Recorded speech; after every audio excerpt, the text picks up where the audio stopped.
निकेतन और करुणा अम्बा जी और साकेत जी के बड़े बेटे बहू थे। करुणा को अच्छा खासा जेवर चढ़ाया था अम्बा देवी ने उसकी शादी में, जिसमें कुछ उन्होंने खरीदे थे और कुछ उनके खुद के थे। शादी के बाद अम्बा देवी ने करुणा से वह जेवर यह कहकर ले लिए थे कि देखो, इसमें मेरे भी सारे जेवर हैं और मैंने काफ़ी जेवर खरीदे भी हैं। तो 2-3 साल में मैं अपने छोटे बेटे निलय की भी शादी करूँगी, तो उसकी पत्नी को भी मैं यही जेवर चढ़ाऊँगी। उसके बाद मैं तुम दोनों में नए जेवर बराबर बराबर बांट दूँगी और मेरे जेवर मेरे जाने के बाद तुम दोनों आपस में बराबर बराबर बांट लेना। करुणा ने भी समझ लिया था कि ऐसा कई घरों में होता है, तो उसने चुपचाप सारे जेवर अपनी सासू माँ को लौटा दिए थे। सासू माँ ने भी यही बोला था कि देखो बहू, मुझे पता है तुम्हारी नई नई शादी है और अभी तुम्हारी उम्र है जेवर पहनने की। तुम चिंता मत करो, जब भी तुम्हें कोई जेवर पहनने का दिल करे तुम मुझसे मांग लेना और जल्दी ही निलय की भी शादी हो जाएगी। फिर तुम दोनों को तुम्हारे जेवर मिल जाएंगे। आराम से जितना दिल करे उतने जेवर पहनना और मेरे बाद मेरे सारे जेवर भी तुम्हें मिल ही जाने हैं। करुणा बहुत समझदार महिला थी और उसने अपनी सासू माँ की सारी बातें चुपचाप मान ली। सब कुछ हंसी खुशी चल रहा था। ठीक 2 साल बाद निलय की शादी आम्रपाली के साथ हो गई। आम्रपाली अम्बा जी और साकेत जी की छोटी बहू बनकर उनके घर आ गई। अम्बा जी ने फिर वही सारे जेवर आम्रपाली को भी चढ़ाए थे। आम्रपाली को आए करीब 1 हफ्ता बीत चुका था और अब अम्बा जी ने आम्रपाली से बोला, बेटा, जितने जेवर तुम्हें चढ़ाए हैं वह सब मुझे वापस कर दो।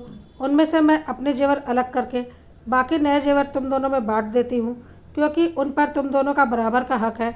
यह सुनकर आम्रपाली ने बोला, आप यह कैसी बातें कर रही हैं मम्मी जी? वह जेवर तो मुझे चढ़ाए गए हैं और उस पर किसी का कोई हक नहीं, वह सिर्फ और सिर्फ मेरे हैं। यह सुनकर अम्बा जी और साकेत जी हैरान हो गए और बोले, यह तुम कैसी बातें कर रही हो? वह तुम्हारे जेवर नहीं है। वही जेवर मैंने अपनी बड़ी बहू करुणा को भी चढ़ाए थे, इस पर उसका भी बराबर का हक है और उसमें मेरे भी सारे जेवर मिले हुए हैं, जिस पर सिर्फ और सिर्फ मेरा हक है और मेरे जाने के बाद तुम लोगों का हक होगा। लेकिन आम्रपाली ने साफ जेवर देने से मना कर दिया, यह बोलकर कि यह मेरा स्त्री धन है और मैं किसी भी कीमत पर यह जेवर आपको नहीं देने वाली। साकेत जी ने निलय से इस बारे में बात की तो निलय ने भी साफ मना कर दिया और बोला, मम्मी, यह आप गलत बोल रही हो। जो जेवर एक स्त्री को विवाह के वक्त चढ़ाए जाते हैं वह स्त्री धन हो जाता है और उस पर उस स्त्री का अधिकार हो जाता है। उससे वह जेवर कोई नहीं ले सकता, इसलिए आम्रपाली कोई जेवर नहीं देगी। इस तरह से निलय और आम्रपाली ने साफ साफ जेवर देने से मना कर दिया और घर का सारा जेवर लगभग उन्होंने रख लिया। करुणा और निकेतन को यकीन नहीं हो रहा था कि उनका छोटा भाई इतना बड़ा धोखा उनके साथ कर सकता है। अम्बा जी और साकेत जी ने बहुत कोशिश की उन दोनों से जेवर निकलवाने की, लेकिन दोनों बहुत ही चालाक और शातिर थे और उन्होंने साफ इनकार कर दिया। साथ ही साथ आम्रपाली ने यह भी धमकी दे दी कि अगर मेरे साथ आप लोग जोर ज़बरदस्ती करेंगे तो मैं पुलिस कंप्लेंट कर दूंगी कि आप ज़बरदस्ती मेरा स्त्री धन मुझसे लेना चाहती हैं। करुणा ने अम्बा जी को साफ मना कर दिया और बोला, कोई बात नहीं मम्मी जी, जिसे जो करना है करने दीजिए, ईश्वर सब देख रहा है। अम्बा देवी और साकेत जी को यह सब कुछ बिल्कुल पसंद नहीं आया। उन्होंने अपने छोटे बेटे से ऐसे बेईमानी की बिल्कुल उम्मीद नहीं की थी। करुणा को इतने दिनों में अम्बा जी और साकेत जी समझ चुके थे कि वह बहुत ही साफ दिल की और अच्छी महिला है और घर परिवार साथ लेकर चलाना जानती है।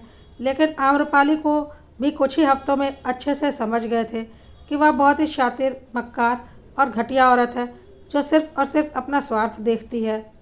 और उनका छोटा बेटा निलय भी उसी तरह है, स्वार्थी, लालची और बेईमान है। अम्बा जी और साकेत जी को बहुत ग्लानि महसूस हो रही थी कि जो बेटा बहू हर तरह से उनका ख्याल रखते हैं, शरीफ हैं, किसी बात के लिए लड़ाई झगड़ा नहीं करते, उनके साथ उनके छोटे बेटे बहू ने इतनी बड़ी बेईमानी कर ली और उनके पास अब कोई जेवर भी नहीं है जिससे वह अपने बड़े बेटे बहू को दे पाएँ, क्योंकि अम्बा देवी के सारे जेवर भी जा चुके थे। खैर, साकेत जी और अम्बा जी ने करुणा और निकेतन से बोला था, तुम लोग चिंता मत करो, तुम लोगों के साथ हम कभी नाइंसाफ़ी नहीं होने देंगे। ठीक है, मेरा एक बेटा बेईमान निकल गया, लेकिन कोई बात नहीं, उसकी बेईमानी का असर तुम्हारे ऊपर कभी नहीं पड़ने दूंगा। तुम्हें तुम्हारा हक ज़रूर मिलेगा, यह वादा है मेरा, और इसके लिए मुझे जो भी करना पड़ेगा मैं करूँगा।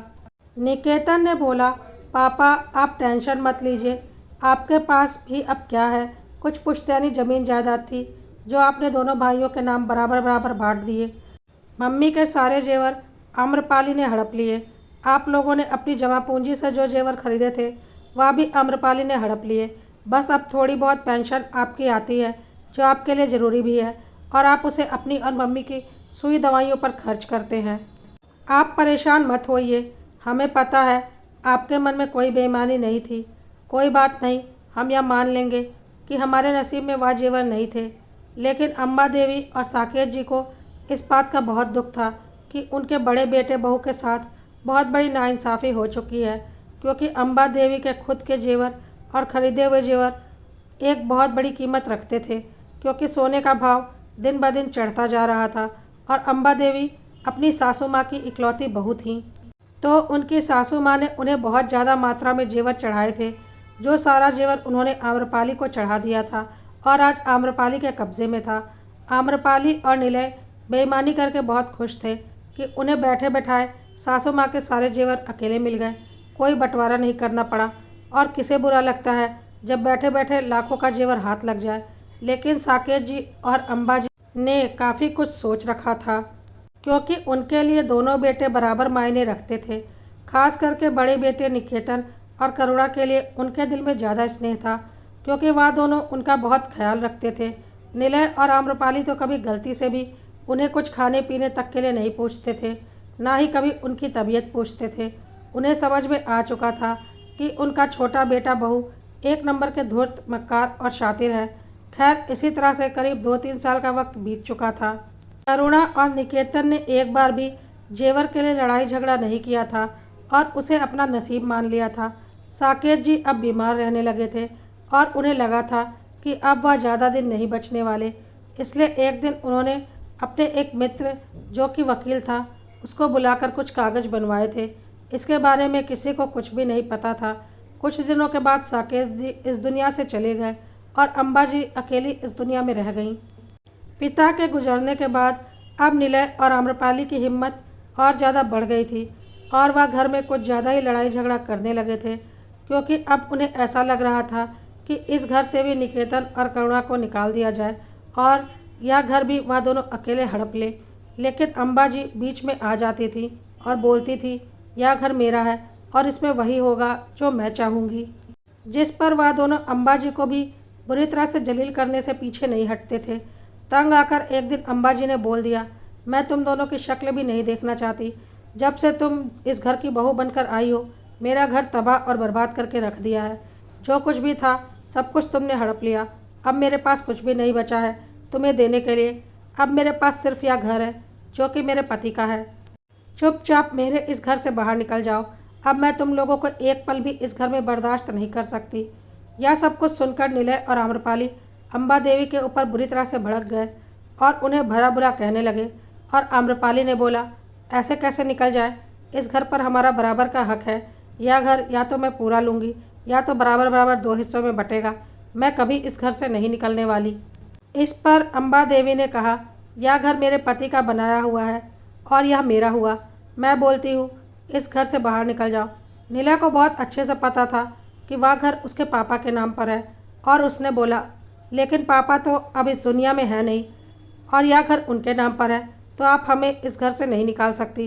करुणा और निकेतन अम्बा देवी को मना कर रहे थे कि आप चुप रहो, यह दोनों जो करते हैं उन्हें करने दो, हम दोनों आपका ख्याल रखते हैं ना, इन दोनों के मुंह मत लगिए। लेकिन आज सारी हदें पार हो चुकी थी। निलय और आम्रपाली ने साफ कह दिया था कि वह लोग निकेतन और करुणा को धक्के मारकर इस घर से बाहर निकाल देंगे और उनका कोई कुछ नहीं बिगाड़ पाएगा। जैसे उन्होंने सारे जेवर हड़प लिए और निकेतन और करुणा उनका कुछ नहीं बिगाड़ पाए। अम्बा देवी को समझ में आ गया था पानी अब सिर से ऊपर जा चुका है, इसलिए उन्होंने फ़ोन करके तुरंत ही अपने पति के वकील दोस्त को घर बुला लिया और बोला, मेरे पति ने अपने गुजरते वक्त मुझसे कहा था कि उन्होंने आपसे कोई कागज़ बनवाया है और जब मेरे छोटा बेटा बहू अपनी सारी हदें पार करने लगे तो मैं आपको घर बुला लूँ, इसलिए मैंने आज आपको घर बुला लिया। मैं चाहती हूँ मेरे पति ने गुजरने से पहले आपसे जो कागज़ बनवाए थे आप उस कागज़ को यहाँ सबके सामने पढ़ें। वकील साहब ने बोला, ठीक है भाभी जी, मैं साकेत की अंतिम इच्छा सबके सामने बता देता हूँ।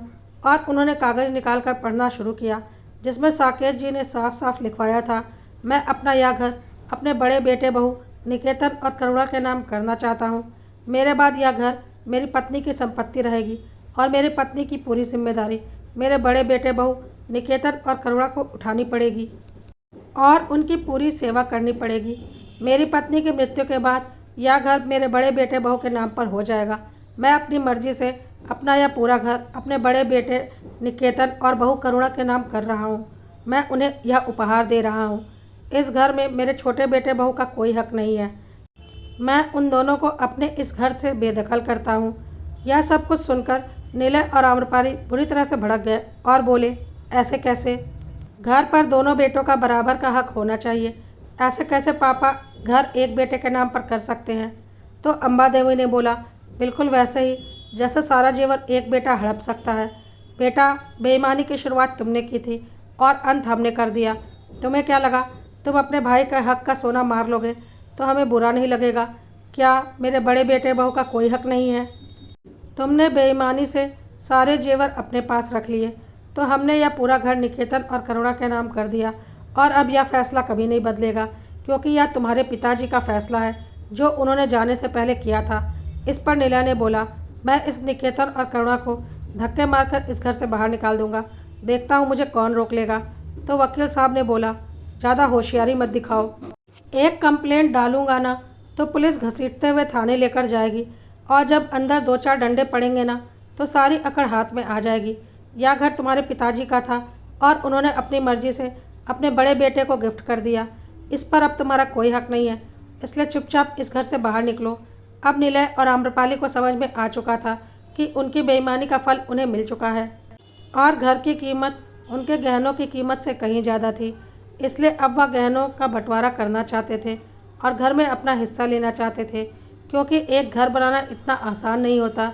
लेकिन अब अम्बा देवी इसके लिए तैयार नहीं थी और बोल रही थी, अब कोई बंटवारा नहीं होगा। जो जितना बंटवारा होना था हो चुका।